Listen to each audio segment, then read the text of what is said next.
Welcome to Chat with Jen and Tails. So, today I want to greet you if it's your first time and go ahead and subscribe. I talk about many different things. Um, some's exciting, some's boring. It just depends on what you're interested in. Um, Anything you'd like to talk about, I'm welcome to hear it. But today, something happened and I wanted to talk about it. As you know, talking about things really helps me feel better about it. And looking for outside opinions or helps you can give me.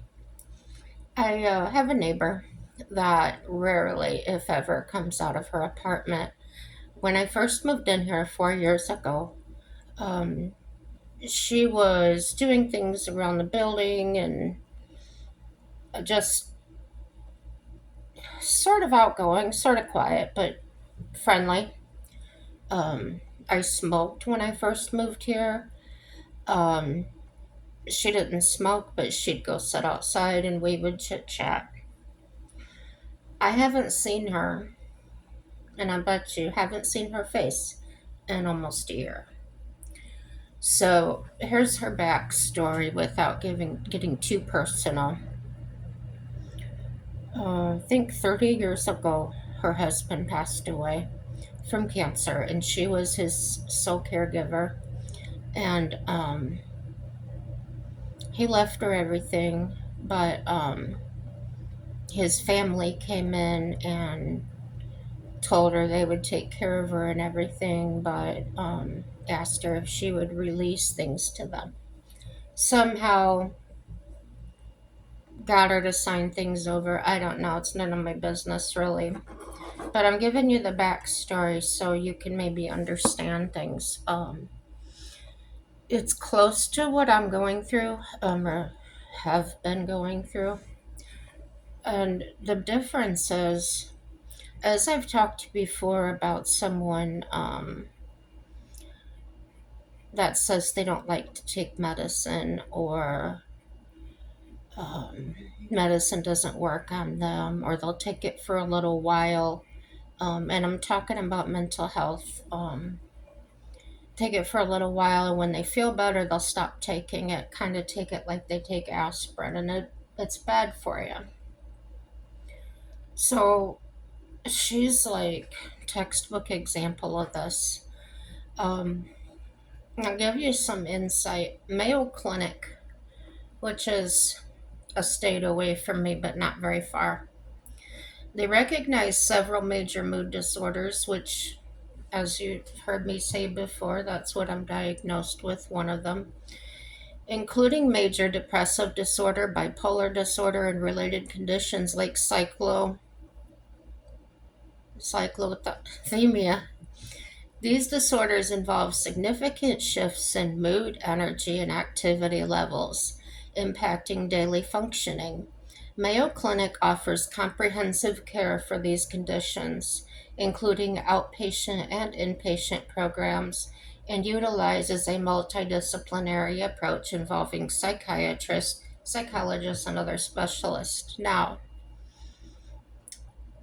being a person that has some mental illness, when I read that, it's very intimidating to me. It feels intrusive. It feels like they're going to examine my mind. Um, and as I've told you before, I have boundaries, like stay in your own space. So reading that is very invasive to me, and it would totally scare me away from getting help. So the job I had working at the mental hospital, um, psychiatric hospital, and seeing how the patients were treated with respect, very kindly. They didn't treat them any different, like they were different. Um, that was a very good example of how things could be. That not every place out there is going to register like my mind does. When I was in high school, we took a class trip to Logansport State Mental Hospital in Indiana. It's closed now. And when we walked around there, you saw people talking to themselves, lots of things that I really didn't want to see. It scared me. I was very uncomfortable around people like that. Um, it was just beyond anything I'd ever seen or known before. So, seeing that, if somebody would have told me soon after seeing that, that I had some mental problems, mental health problems, I probably would have done something drastic, leave, whatever. So, years later, and I got the job at the hospital, driving patients and going through classes and things. Seeing how they were actually treated there as compared to years before at that other hospital, um, I had a relaxed point where my boundary opened up just a little bit because I wanted to get better. I can compare it to this. If I had migraine headaches compared to mental illness, talking about psychiatric care would affect me as strongly as if I had migraine headaches and to fix it, they wanted to drill into my skull. That's how terrifying it can be. Um, we already feel off balance. We already feel different, most of us. And somebody might take my freedom away. Somebody might uh,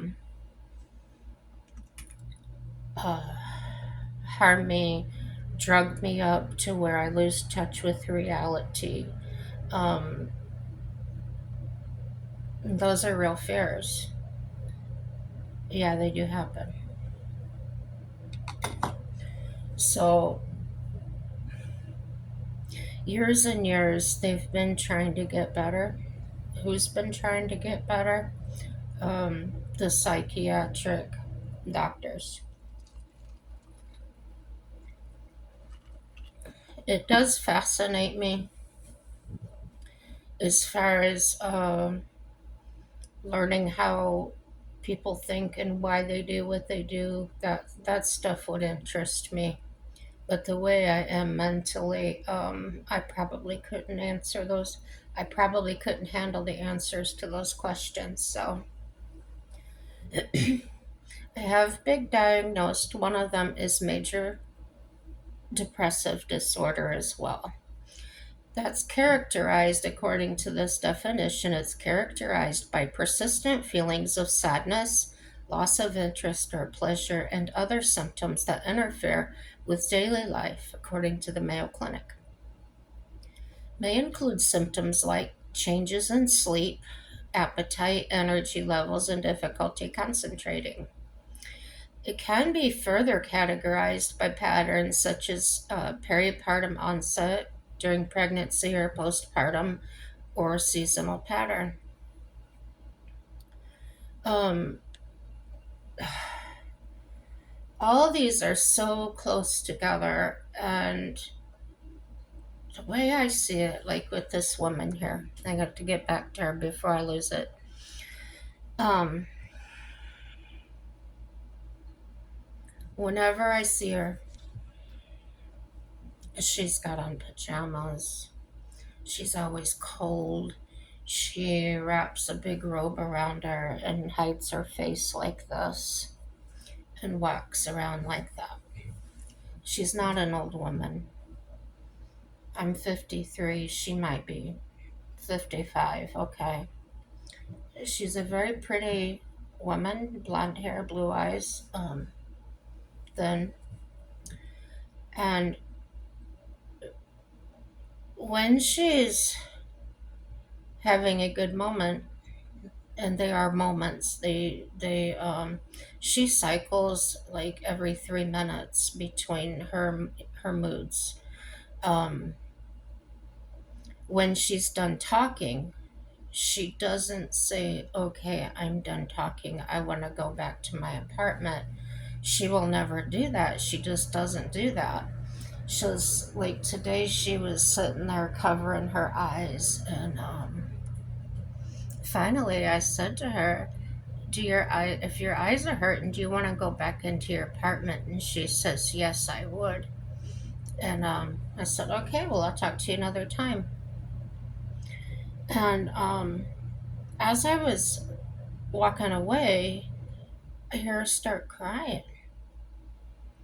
So, knowing that someone's suffering from this, it even drives me more to talk to people on here, and I cannot express enough how important it is to check in. Um, like you get checked up at the doctor. I would recommend everybody just get an evaluation. Um, because if you wait until you're older, the older you get, the worse it is, and I'm living proof of that. Um, that wasn't necessarily from my refusing to get treatment. It was struggling with finding um, someone to listen to me that didn't want to just automatically drug me up or something or put me in a hospital. Because, as I said, if I had heard any of that, I would have ran the other way. It would have been terrifying to me. No way. So I might talk about her here and there. I just can't think about her too much at one time because it'll bring me down. Other mood disorders, cyclothymia, a milder form of bipolar disorder with less severe mood swings. Persistent depressive disorder or dysthymia, a chronic low grade form of depression. Schizophrenic Schizoaffective affective disorder, a condition that combines symptoms of both schizophrenia and mood disorders, either bipolar or depressive type. So, the Mayo Clinic Depression Center, they offer comprehensive evaluation and treatment for depression and bipolar disorder, including inpatient and outpatient programs. Okay, so when I read that, um, in my highly intelligent brain, right? To me, it sounds like someone's describing a surgery. We're going to do this and this and this and this, and we're going to go over this and this. And not like a classroom. It's very personal, it's very direct, and the way my personality is, avoiding confrontations, that is way too harsh and in my face. Um, Other people, that might be just what they're looking for. Okay. The Mayo Clinic Mood Clinic focuses on treating adults with treatment resistant depression or bipolar disorder. So I'm assuming that's when the medication doesn't work. Um, Multidisciplinary team. Mayo Clinic utilizes a team of specialists, including psychiatrists, psychologists, nurse practitioners, and social workers, to provide personalized care. There again, I hear I'm going to be surrounded by all these people and outnumbered. And from my past experience, where professionals didn't listen to me or didn't hear me, this would be terrifying to me. I would not seek these people out. I would have stayed sick. before I did any of this, and it's the way it's worded. Mayo Clinic is actively involved in research to improve understanding and treatment of mood disorders, including genetic studies to guide treatment decisions. So, there again, poking and prodding is what I hear, what I'm reading. And when they use the word research, I'm going to be a lab rat, I'm going to be a guinea pig. And I don't want to be that. So, if they're aware, they could have worded this differently. So they're not aware. So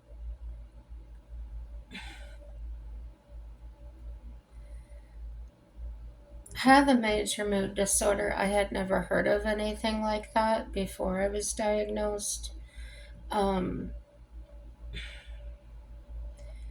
As my therapist has explained it to me, you can have the color red, and if you go to a paint store, you see how they have these different shades. As unique as every person is, that could be a different shade of depression or anxiety or mood disorders. So, to categorize, like saying, like a physician, okay, an MD or a surgeon, they can pretty much see on an x ray, an MRI, or whatever, if you have a broken bone, if you they have tests to check your heart, your lungs, and everything like that. When it comes to mental disorders, it used to be they would just try different experiments. They would do electric shock therapy, and unfortunately today there are places that still do that, as barbaric as it is. And yeah, I've seen it. So I can't talk about that too much either. I gotta go surface. I can't get deep. Okay, they also have on here Mayo Clinic Mood Disorders Unit. The word unit, what does that sound like to you? It sounds so sterile, so sterilized, so it's a form of isolation to me. That's what I hear. I envision it as if I'm in this room with these glass windows and doctors and nurses and everything standing out there staring at me. That may be the furthest thing from the truth, but that's what I created in my mind. Therefore, if I was not taking care of myself and I saw this, I would really be discouraged to even call them. I would be terrified. And one of the main things in my experience is the reasons people don't admit they're having problems or want to accept they are they're developing a mood disorder or a depression. You know, things in life happen to us constantly, and it's not a poor me, pity me thing. It's no different than getting your blood pressure checked or your heart checked, you know, and things like that they're doing. If you're a woman, you have mammograms, and this is most important as well. They can also tell now if what kind of medications will work, and Mayo Clinic is one of those. Now, the reason I'm talking about Mayo Clinic is because my physician network where I go is, I don't know, say a subsidiary. They're affiliated with Mayo Clinic. I'll just say it that way.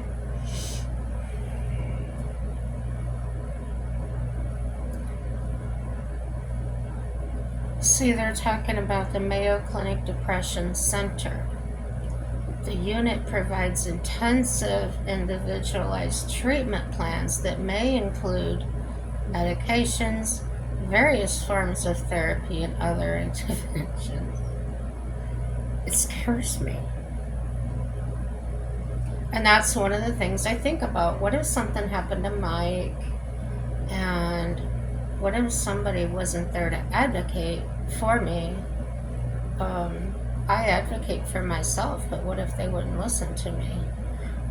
Those are things that terrify me. Um, I would just have to go off grid. Then I would be crazy. Um, yeah, part of the Depression Center. Um, how did you feel when you were diagnosed with cancer, if you were, and now you have to go to a cancer center and you gotta go,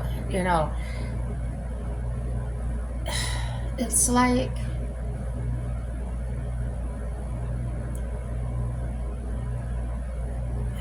it seems to me like if something bad happens, like I've been through, like you've been through, and somebody just constantly brings that up to you, just reminds you every day and every night, twice, so that's twice 24 hours, and they just keep doing it.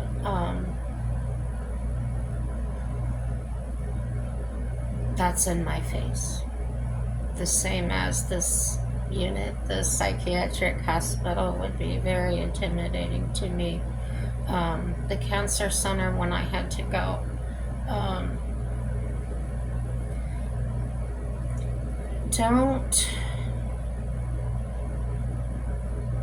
Well, a good example is people doing this racism thing and everything, and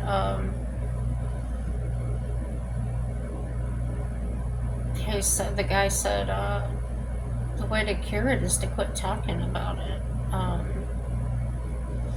In the 80s, they broke out, they had Donahue talk show and things, and oh, let's talk, let's talk, let's talk. Whereas before that, it wasn't so much talk. And now everybody's talking about everything, and then they opened up the internet, and it just spreads like wildfire. And oh my word, it's crazy. Treatment options. I get on here, I say, I told you so. They have pharmacotherapy, and that's the use of medications, psychotherapy, various forms of therapy, such as cognitive behavioral therapy, are used to help patients develop coping skills and manage their symptoms. That's the kind of therapy I'm getting. And here we go. Electroconvulsive therapy, ECT, may be used in cases where other treatments are not effective. And they put the gel pads on, and then they take these little paddles, and just like they would zap your heart, they zap your brain. And I saw that happen to a woman that wasn't getting any better, and this was at the hospital that I worked at. And she was overboard, overly friendly, overly talkative. I don't know what was wrong with her. She didn't seem like anything was wrong with her, but she was there. She was in and out, admitted several times. And she used to come down to the transportation department to our office, and she would visit with us, and we enjoyed visiting with her. Well, she didn't, she was gone for about a month, and, or 2 months. I think it was 2 months. And my supervisor came in there just bawling, and I said, "What?" And she says, "You don't want to know what they did to so and so." And I said, "What?" And she says, "Oh, they just killed her." And she was talking about her personality, who she was. They didn't murder her, kill her dead. Um, so I went and saw her, and she was just sitting there with her mouth shut, staring off into space. Those are the things that frighten me. And I'm sure they frighten every other person out there. You always hear people say, "Oh, I'm not crazy. I'm not crazy." I think there's an inner fear of that, either from things we've seen, things we've heard. Um, yeah, they've got transcranial magnetic stimulation, another treatment option for some patients. I have no idea what that is. Um, Pharmacogenomics. Geno. Okay, geno study. Let's put it that way. Geno testing. And I've had that done. It may be used to help determine the most effective medications for a patient. After being thrown on so many different medications over the years, to do this geno testing and to get it right on the first try was amazing, and to see the previous prescriptions they other doctors had put me on, they were all on doesn't go with my genetic side. So if you're one of these that says the meds don't work, they make me feel worse, go somewhere they do the genome testing. It is nowhere near to the point it's going to say, this is exactly what's going to work for you. They give you a list, a full sheet, and 2 pages or 3 pages long with so many medications. And in one column, it says, most likely not to work with your system and could work with your system. Um, but if you've had conversations with the prescriber, uh, who's not my psychiatric therapist, she's not a prescriber, but she communicates with her, and they determine together what might work with me. And so by the time I went back for my appointment with the prescriber, she had several options for me. She showed me the list, and we did get the medication worked right away within the first 2 weeks. There were some changes that basically we had to either increase or decrease a little bit, but within a month, which is phenomenal if you've ever been through things like this. Um, Found the medication, and it's great.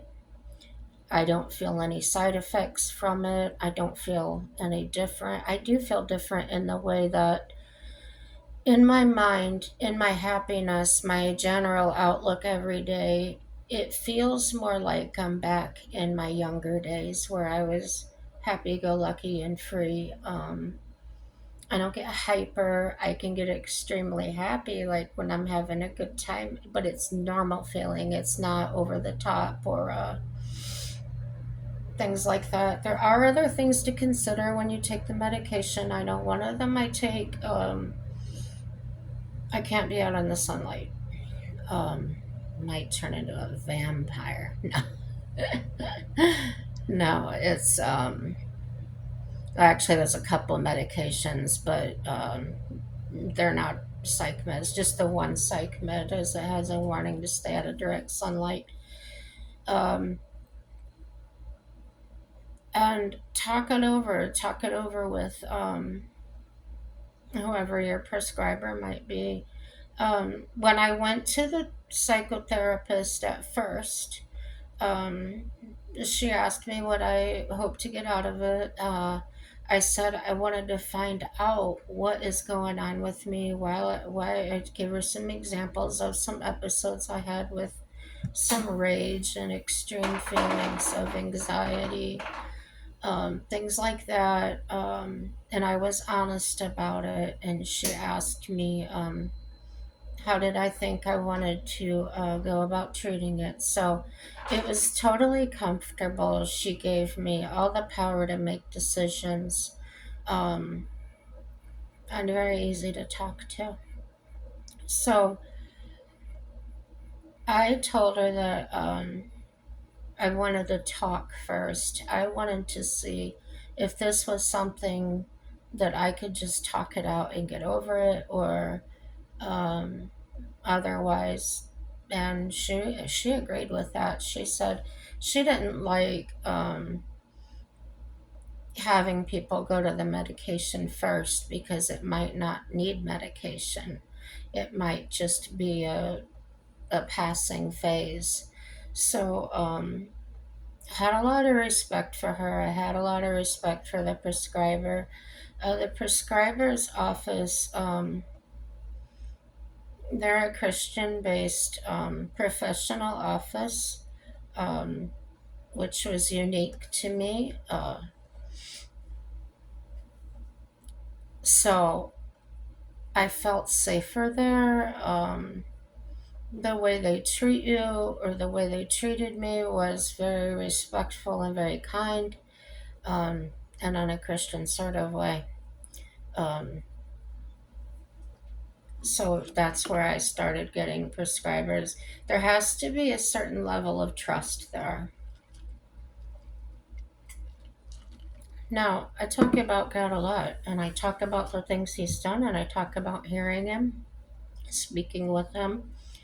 And if I would have gone to a psychiatrist that maybe didn't believe in God, or didn't believe in all the gifts of God, um, he might have just thrown me and locked me up somewhere, labeled me schizophrenic, and da da da da da.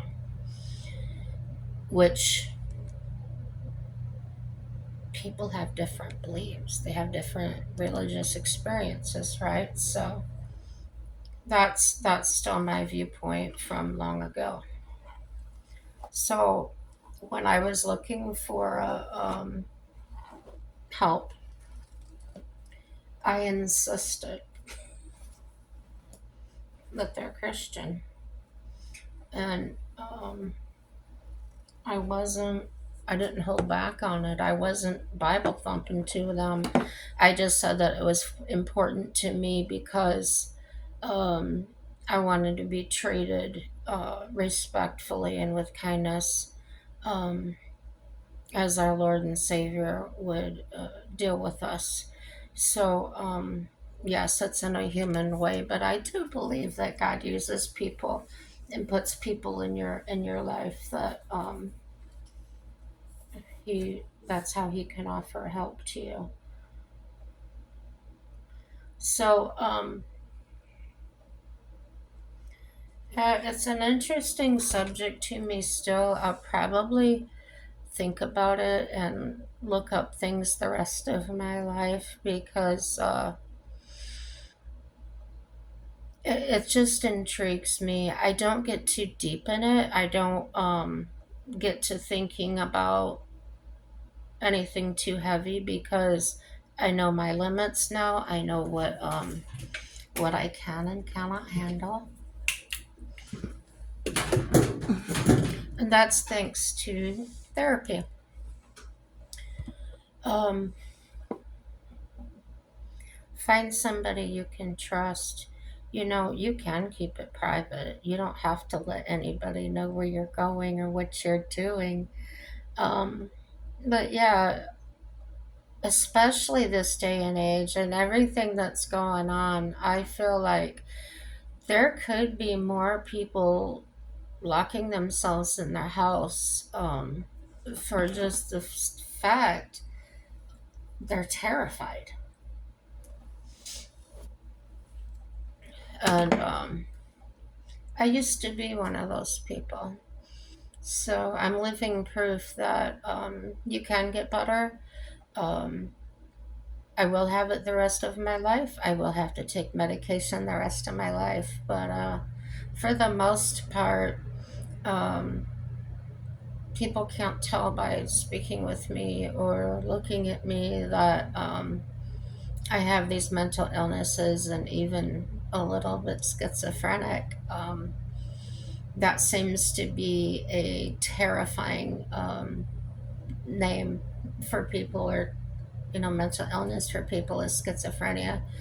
And I just think it's because it's one of the most misunderstood ones, or not fully understood of what causes it. Um, they have learned that it usually affects young men between the ages of 17 and 22, I think, or 25. It's been a long time since I had that class, but it's fascinating to me. And if you are a psychiatrist or in therapy, or gosh, even social work, let's talk about it. Let's talk about gosh, you know what, habitual offenders.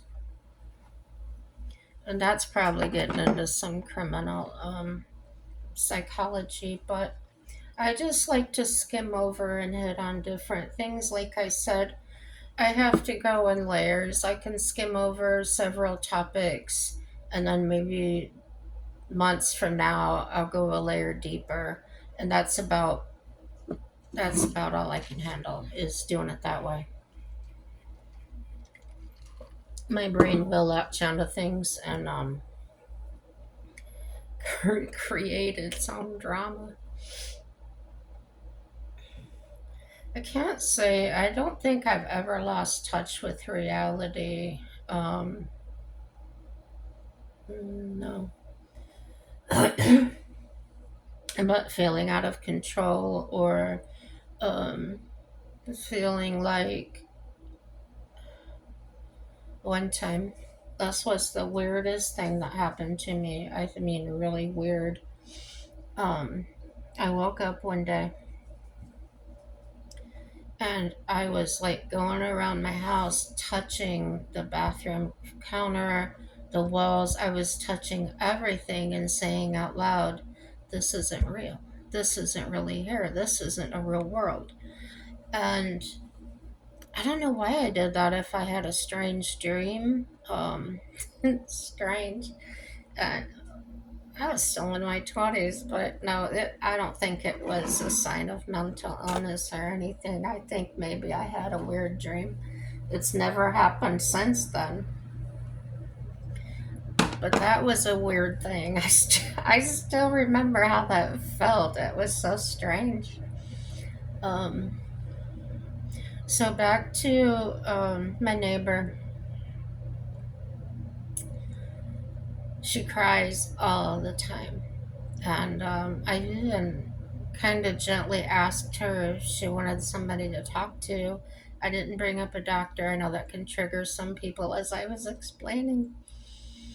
And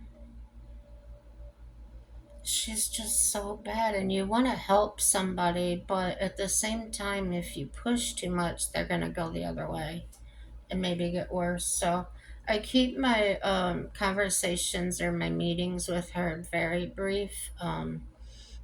I can tell when she starts getting uncomfortable. Usually, after about 5 to 7 minutes of talking, she'll start crossing her legs one way, then she'll cross them the other way, and then she's fidgeting with her hands. And like I said today, she was, and she was feeling some kind of way about covering her face. So I think she felt the need to give me an excuse. She says to me, "Oh," I said, "how you been doing?" And right away the hand goes up like this, and she says, "Oh, I've got such a headache." And I said, "Oh," I said, "I'm sorry." And I said, "You don't have to sit out here if you don't want to." And she says, "No, I'll be fine." But that's how she is all the time. It's not a momentary thing, it's all the time she's like this. And people I've had visit that see her say, "Oh, she's strung out, she's on drugs." No, she's not. She's very ill, um, mentally ill. And I think that happened when her husband died, and she wasn't treated very nicely. And she could be one of those hypersensitive people that we all know and love. So then she tells me her headache. And I said, "Oh, do you do anything for that?" And then she comes out saying it's caused from her glaucoma. And I said, "Well, I think they can help you with that." She says, "Oh, and then my eyes." She says, "I've got cataracts." Well, you can't see any cataracts, but I'm not saying she doesn't have it. It's just, I'm thinking, how horrible. Is she going to go blind? Or, she doesn't go to the doctors. What is she going to do? And I said, did an eye doctor examine you? And she's like, no, my regular doctor did. I said, well, I do know a really good eye doctor. He's very nice, and it's my eye doctor, and he'd probably be glad to see you and check it out for you. No, no, no, I don't need an eye doctor. So that resistance is, you ever meet somebody like that, no matter what you say, they'll say the opposite. It's don't come close to me. I'm not gonna converse with you.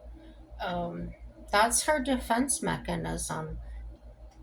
And I don't know anything about her, but it just seems logical to me that that probably goes all the way back years ago to when she really felt like she was part of that family, and they talked nice to her till they got what they wanted, and then they kicked her out of the house.